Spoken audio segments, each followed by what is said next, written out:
I'm Mr. James. And I'm Mr. Richie. And we are the Educators. And this is a reaction video, and we're new to this, so we might look kind of weird how we're set up on the screen, but yeah. So I was going to say, yesterday was a pretty significant event in history and in the news.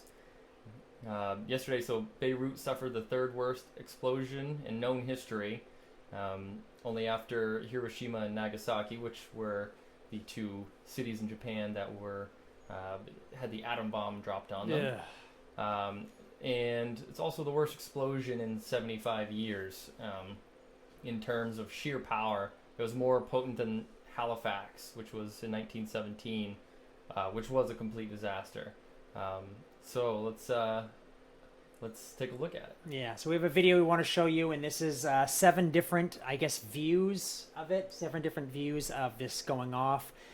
And, yeah, just in for a ride, reacting.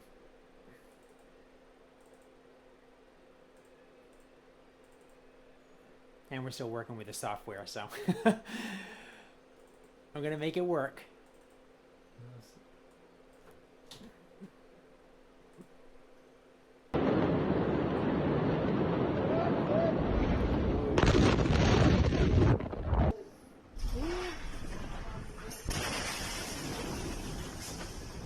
It's like a bomb, people are jumping back. That one right there, you can hear it. The most haunting thing, you can hear the hiss. What? What? These people are like, what? That would have been my reaction. Whoa. God, the blast wave on that. Yeah, I could see a wave actually from the ground. Whoa. You could see it, and then you could hear it afterwards. It's this far away, this one. Whoa. I mean, I'm glad underneath it wasn't anything. Wow. Okay. Wow. And more things will be coming from that. Do I wish to remove browser? Yes, I don't want to keep watching that. So, wow. That was pretty heavy. It's insane. I mean, happening in a place like that with like a city, that's what because it looks like there's quite a lot of people around there and stuff like that. I mean, there must have been some casualties from this. Yeah, so so I hopped on to Google and I took a look at the area, and so the little peninsula that it's on, there's a couple of warehouses, and the taller white building in some of those shots you could see is the Port Authority, is what I was told by Google Maps, which was just leveled in that. And so there's certainly an unfortunate amount of casualties.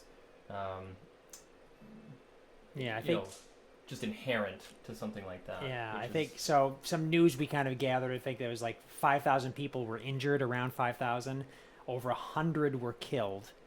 Of course, with this, I wouldn't be surprised about any of that stuff. Dozens still missing, and the death toll seems low, considering that Lebanon is on economic brink of like disaster because of COVID-19 and other factors.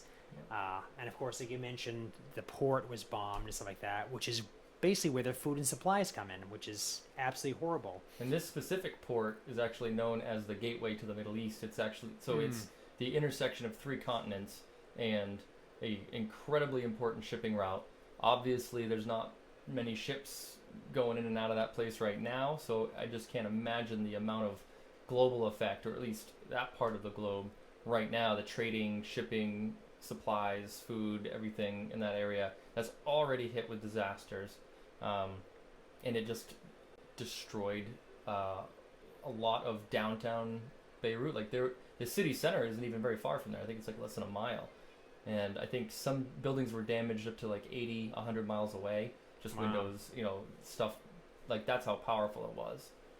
You can see where it just explode, goes up, and then that wave, that mushroom cloud, which initially, I see it and I'm thinking that's a nuclear bomb going off. Yeah. That's horrible.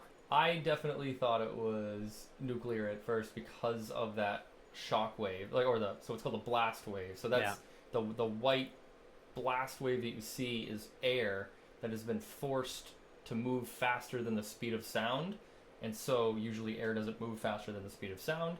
So what you're seeing is that air effect, like when it dissipates or gets, It's like compressed basically, and so then and when the white kind of fades away, that means that the speed of like the air has caught or slowed down to sub sonic, yeah. and so but from then on, that blast wave ripples out at the speed of sound. It's sound. It's airwaves. So to see it coming towards you, like it's sound visualized. It's insane. Like that one boat angle where they could see the literal wave Yeah. coming up. That's how fast 780 or 760, whatever the speed of sound is. Like that's how fast it is. It's just crazy. It's just, to me, you're seeing that, and then and you're wondering. So it's not nuclear. So everyone was wondering, what is this sort of thing? So what compound could make an explosion like that?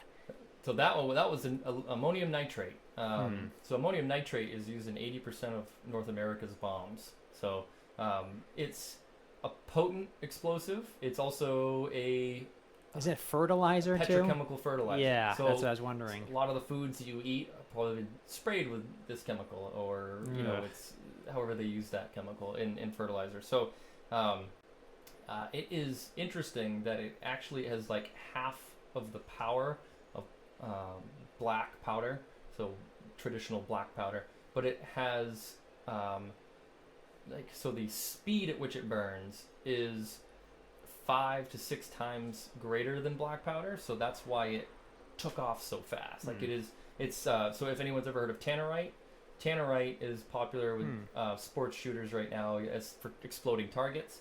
Tannerite is made out of almost entirely ammonium nitrate with a little like red phosphorus and some other stuff mixed in with it. Basically the same thing as tannerite. Like tannerite has a very similar power and explosion and similar burn rate. So you could consider it just 2,700 tons of tannerite sitting in the middle of one of the most busiest ports in the world. Kind of seems like somebody overlooked that for a little while. Yeah, I think I remember you on Facebook. Some people were talking about this, and you were responding, and they're like, "Hey, it's just it must have been an explosion of someone was fireworks factory or something like that." And you're like, "Yeah, no." And you kind of shared another video. No, that's what this looks like. You're right. Like there are videos out there of entire fireworks factories. It's as if that's as if the entire building was made out of a giant firework. Yeah. Because that's the stuff, the explosions that would do. I mean, that's. And I did hear that there were perhaps fireworks stored in the same location, but which begs the question. Yeah. Because some of the ideas are, it takes a lot of heat, obviously, to set off something like that. But the fireworks could have been the precursor. Right now, of course, we're not gonna find out the answers right away. That's not how these things work. But I can say it's probably not a good place to store fireworks either. Right in the middle of the busiest port in the world. That's like basically having a fireworks store, and then hooked into the same store, like a mall, is a place that makes blown glass, where they have fire going or something like that all the time. Right. It's just horrible. And this might have been just a one time where they decided, listen, we're going to hold this there for the night or for the weekend.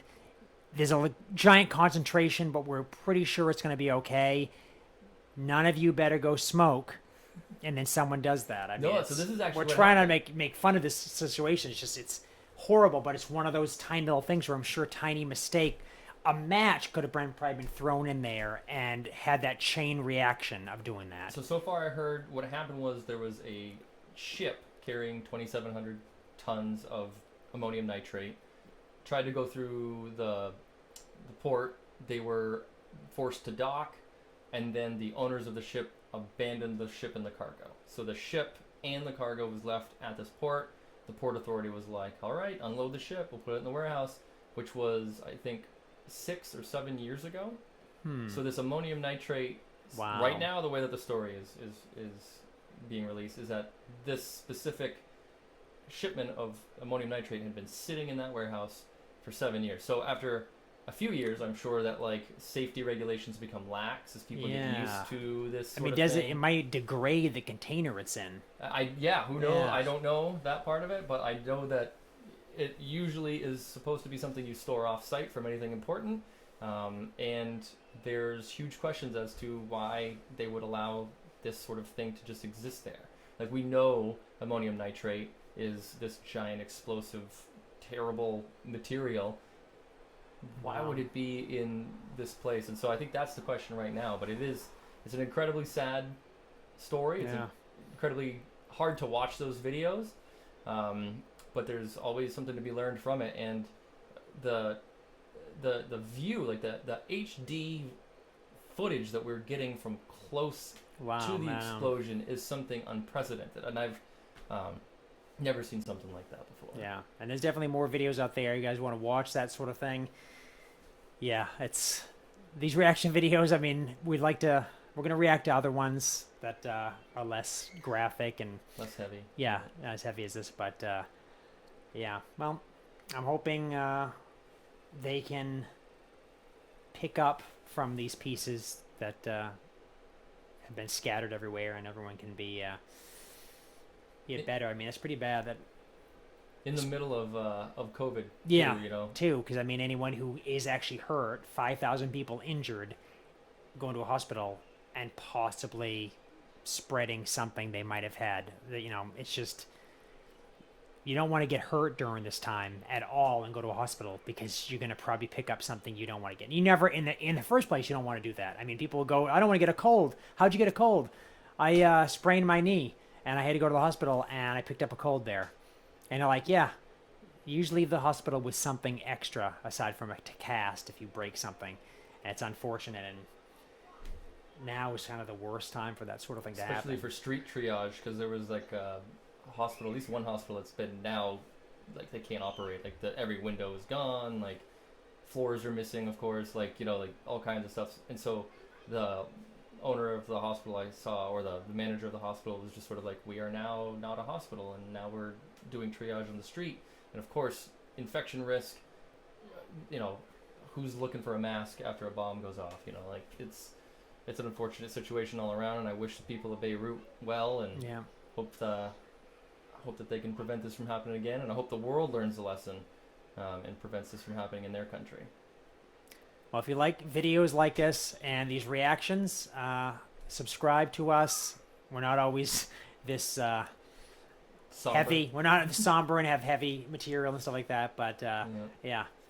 And please watch our vlog /podcast. And we'll see you soon.